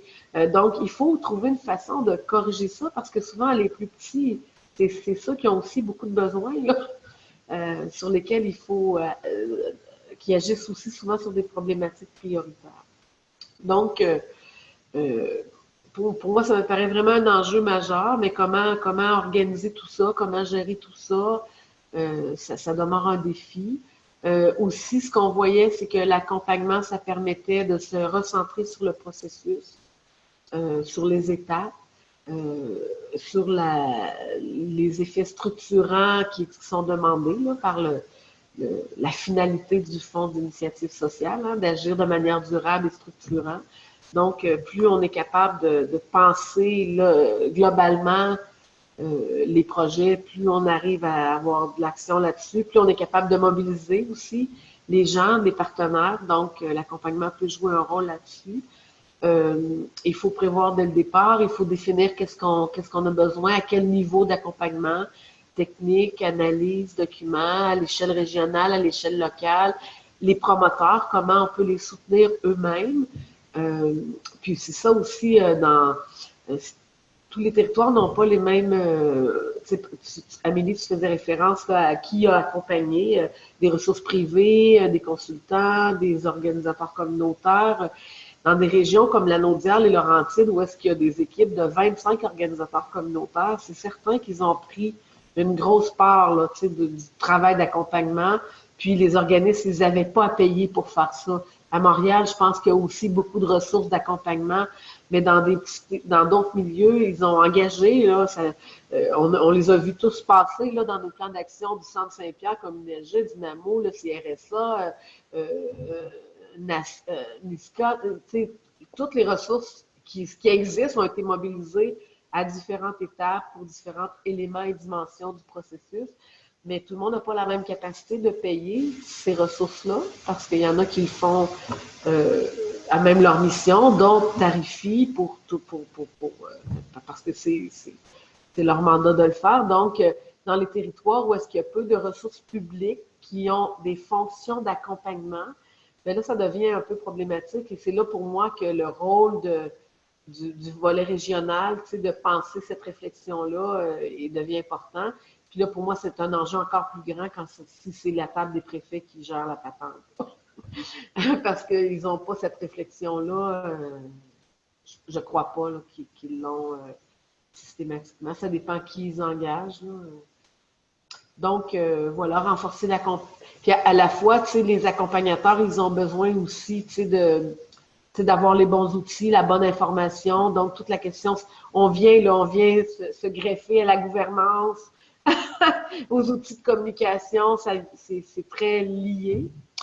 Et puis, c'est ça, voilà, je pense que c'est le quatrième, s'assurer de mettre en place un accompagnement en continu, parce qu'on l'a vu, là, c'est du début jusqu'à la fin, parce que chaque année a son lot d'enjeux, d'étapes. À un moment donné, quand on est rendu au bilan, quand on arrive à l'étape de l'évaluation, on tombe dans d'autres enjeux. Quand on est à l'étape de l'évaluation des projets, la mise en place des critères, chaque étape du processus a son lot d'enjeux et ça s'étire sur l'ensemble du processus. Là, donc, il faut prévoir ça en continu. Voilà. Merci, Lise. La parole est à vous. Oui, j'aimerais ça savoir dans vos régions, là, est-ce qu'il y a eu un accompagnement? Est-ce que vous savez s'il y a eu un accompagnement là, dans le deuxième plan, puis s'il y en est prévu pour le troisième aussi, là? Alors, je laisserai la parole aux représentants des régions qui sont là. Mélanie, peut-être, pour commencer? Oui, ben, dans la dernière édition, nous, il n'y avait pas eu d'accompagnement, disons, d'argent dédié dans les territoires. C'est beaucoup les comités territoriaux en développement social qui ont été impliqués. Il y avait les CDC, les corporations de développement communautaire aussi, là, qui siégeaient aussi sur les comités de développement social, qui ont été beaucoup interpellés en termes de mobilisation des organisateurs communautaires aussi qui ont été mis à contribution. Quand on avait fait le bilan efficace, ça avait ressorti justement comme un point fort, justement, le fait qu'il était présent, tout ça, mais en même temps, il y avait un essoufflement qu'on avait constaté. parce que ça demandait beaucoup, tout ça. Puis, en tout cas, à ce moment-là, il n'était pas possible, nous, en Mauricie, de donner de l'argent pour l'accompagnement. Ça passait pas, nous, là, chez nous. C'était cette fois-ci, c'est quelque chose qu'on regarde encore. On a tenté de voir est-ce qu'on peut réserver de l'argent au niveau régional pour ça, tout ça. Ça ne semblait pas possible. Nous, dans le fond, ce qui semble possible pour l'actuel FKIS qui s'en vient, c'est un territoire pourrait déposer un projet en termes d'accompagnement. À même son enveloppe, ça serait admissible là, cette fois-ci. Donc, c'est la façon qu'on travaille, qu'on regarde pour cette année. OK, merci. Ensuite, il y a quelqu'un de Catherine, peut-être, pour Laval?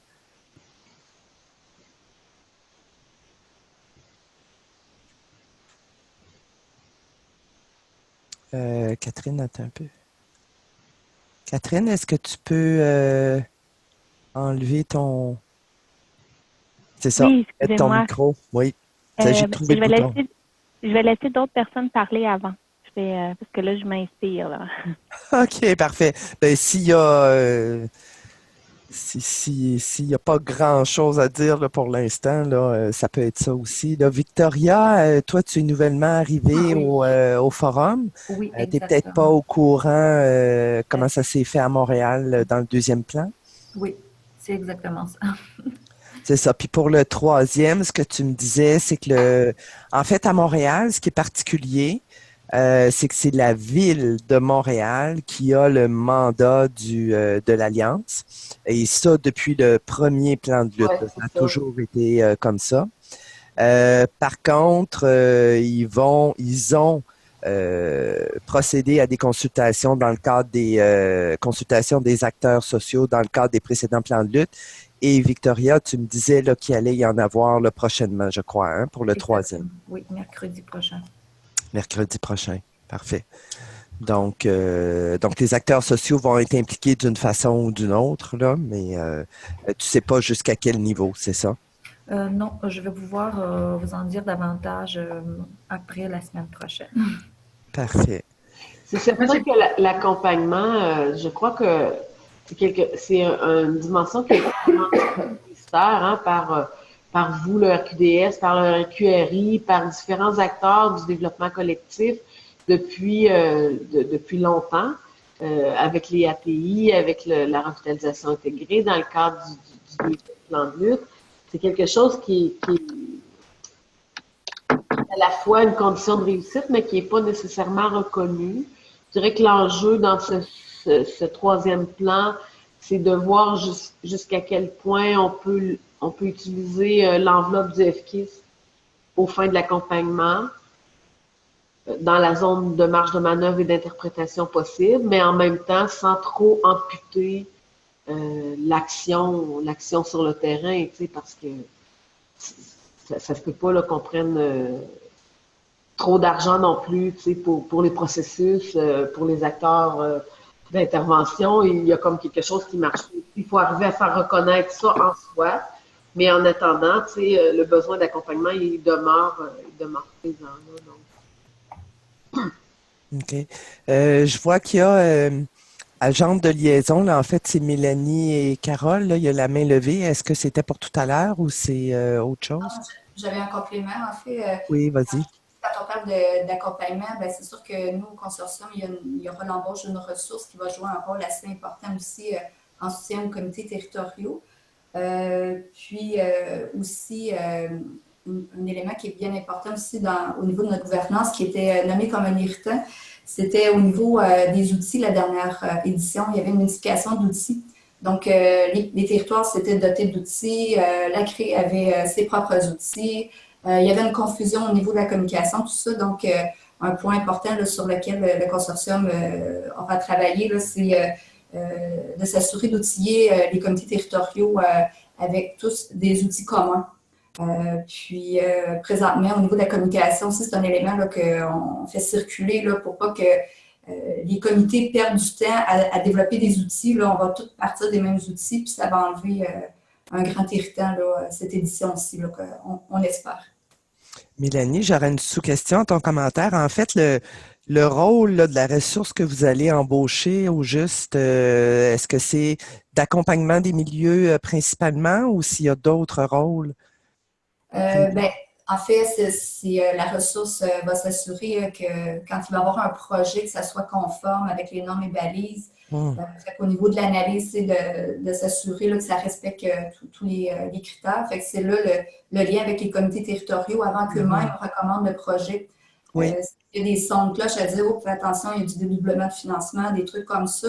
Le comité territorial, lui, va être mis au fait de ça avant de recommander. Fait que s'il y a des choses à retravailler, ça va se faire à ce moment-là. Puis ensuite, ça va peut-être être au niveau de la reddition de compte, tout ça, des projets. Là. OK.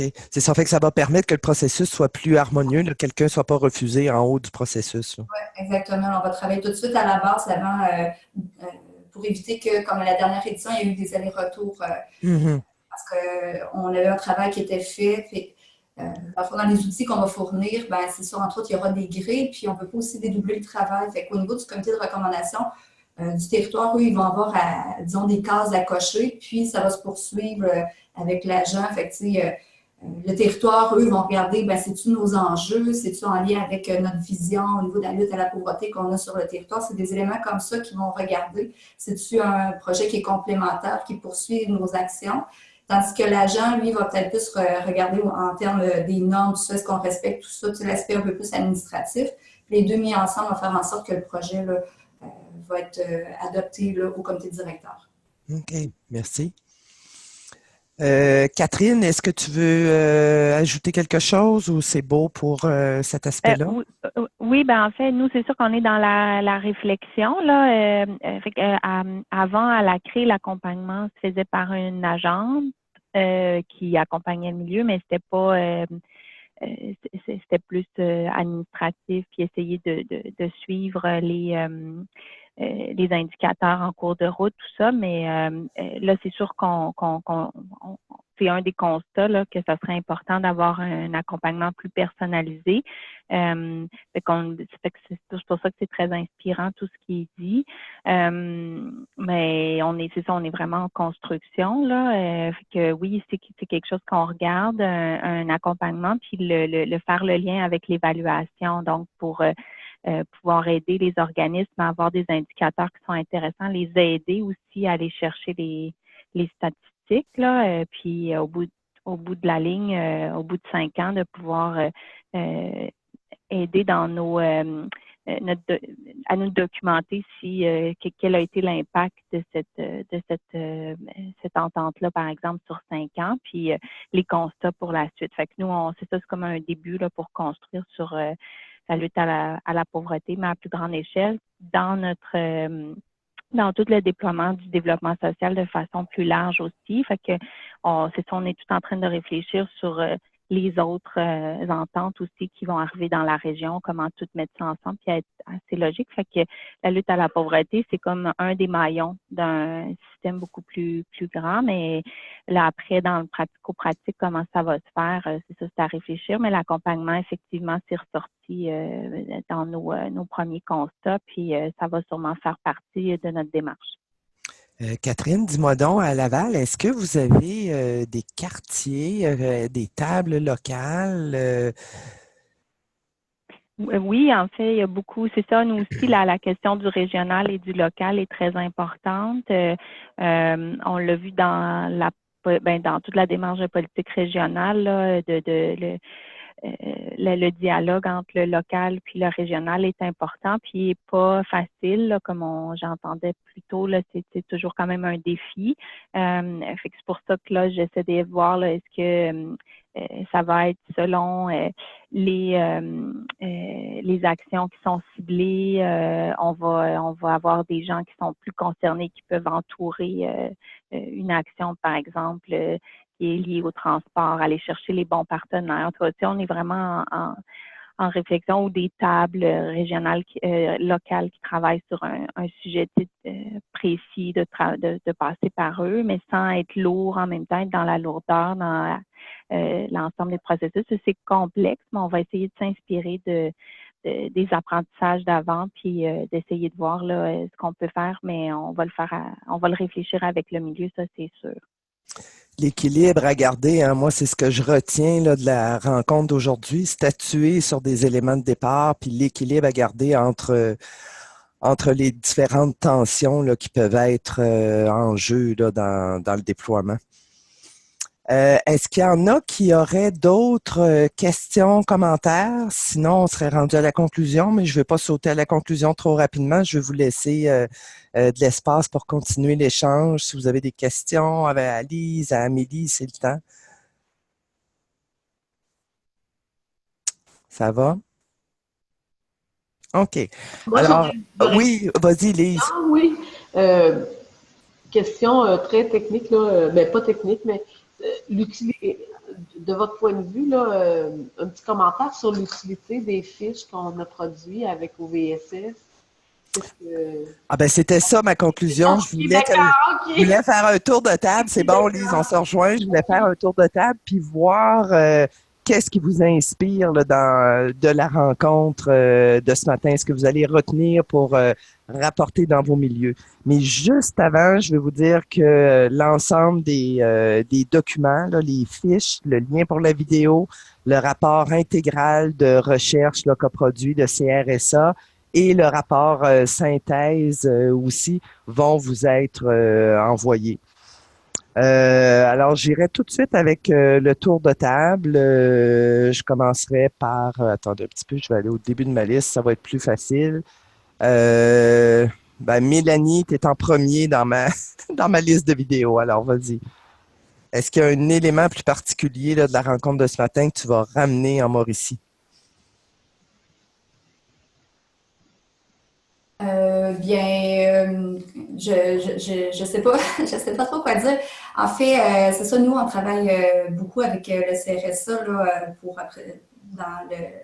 au niveau de la mise en place de notre plan de travail déjà. Fait que, il y a plusieurs éléments déjà là, qu'on avait pris connaissance, là, puis avec lesquels on travaille. Fait que c'est certain là, que c'est des éléments qui sont inspirants, puis que nous, on tient compte là, dans nos travaux là, dans l'actuel plan de travail. Ouais, vous avez déjà un bout de fait, là, vous. Carole? Oui. Ah, ben, je fais partie de la même gang. C'est ça. Ça nous a été utile jusqu'à maintenant, c'est certain. OK. Parfait. Catherine?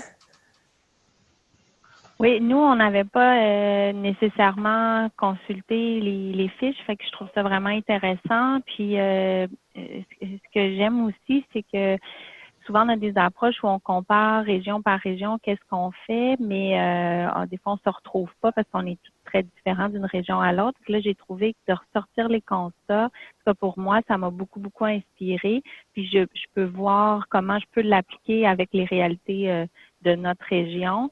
Parce que moi, j'ai eu beaucoup, beaucoup de réponses, là, ou en tout cas de pistes d'initiatives, comment qu'on peut déployer l'entente, le plan dans notre région.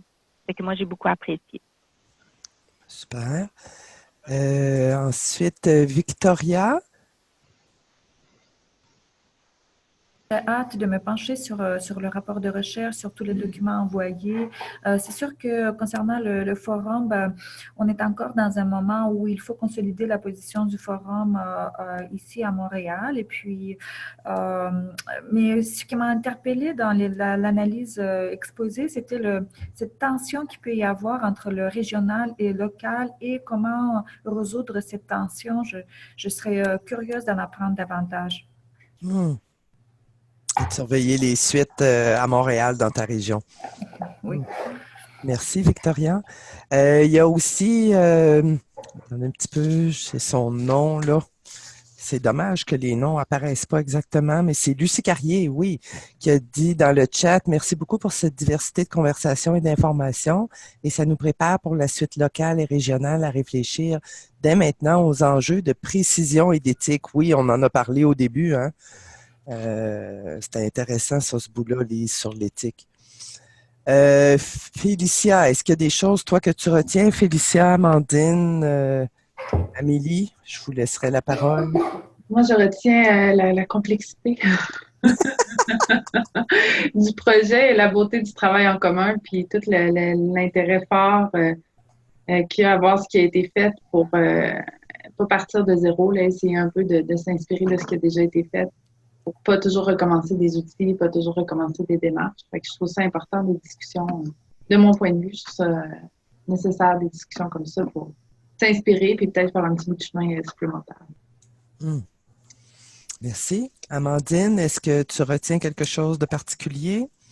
Oui, ben moi, en fait, là, ce qui m'a marqué, c'était vraiment de regarder ce qui a déjà été fait pour éviter de reproduire un petit peu les erreurs qui avaient été commises.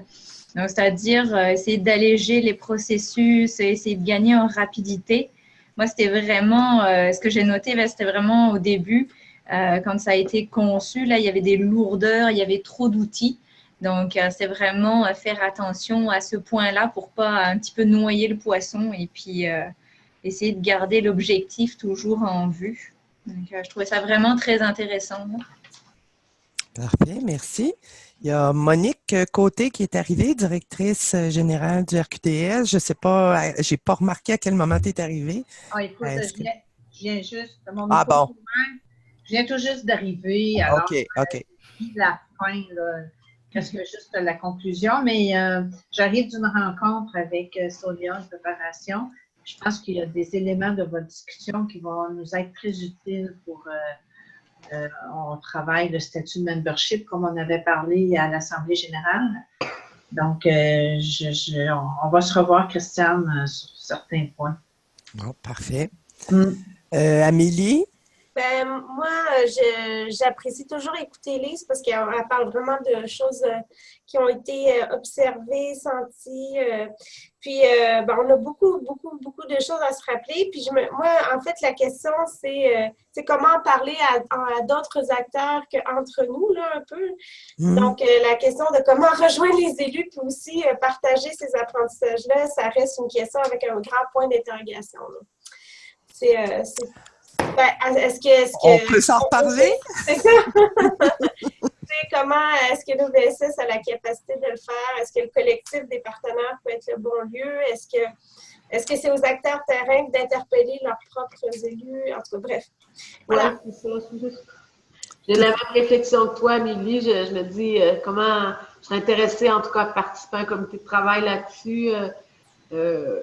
Est-ce qu'on interpelle la fédération? Est-ce qu'on envoie une invitation à chacun des tables de préfet?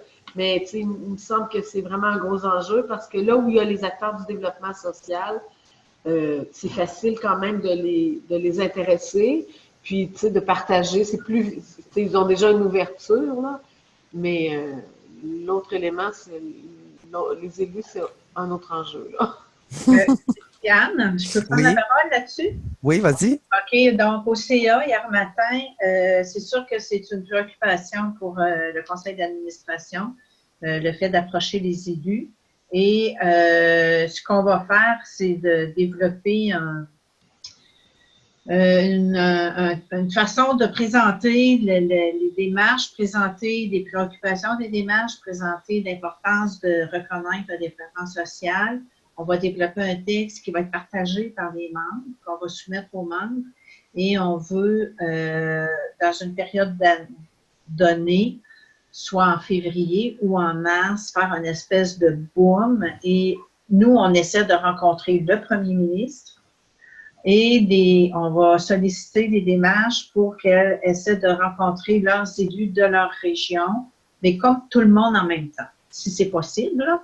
Et puis, on va utiliser le calendrier, notre calendrier collectif sur notre site web pour aller inscrire qui rencontre qui et quand, pour que ça fasse comme un boom, que tous les élus de la CAQ entendent en même temps les préoccupations des démarches régionales en développement social et les préoccupations du RQDS.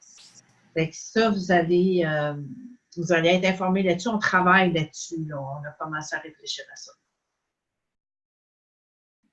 Permets-moi, Monique, je trouve ça super intéressant et nécessaire, là, ce travail-là sur le développement social, mais pour te remettre un petit peu dans le contexte là, du début de notre discussion, il y a vraiment des enjeux, comme c'est l'étape des préfets dans plusieurs régions qui reprennent l'Alliance pour la solidarité. Il y a vraiment des enjeux de reproduction des inégalités à travers des aspects de la mise en œuvre, comme la répartition du fonds entre les territoires, comme les critères qui vont être définis pour baliser le montant d'argent dans chaque région. Ça implique le niveau de connaissance des inégalités sociales et de la pauvreté.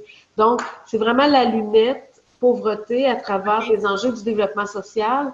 Fait, il y a comme deux niveaux, là, puis je pense que le RQDS peut être interpellé par cet enjeu-là des élus dans leur rôle de mise en œuvre des alliances, parce que ça l'a échappé quand même à beaucoup d'acteurs en développement social là, dans les régions. C'est pas contrairement à l'édition 2010-2015 où la majorité des régions, le leadership était au développement social. Là, on n'est pas tout à fait dans la même logique. Donc, comment intervenir auprès des élus, pour faire valoir nos enjeux, mais sur cette question-là de l'équité. Oui, c'est ça.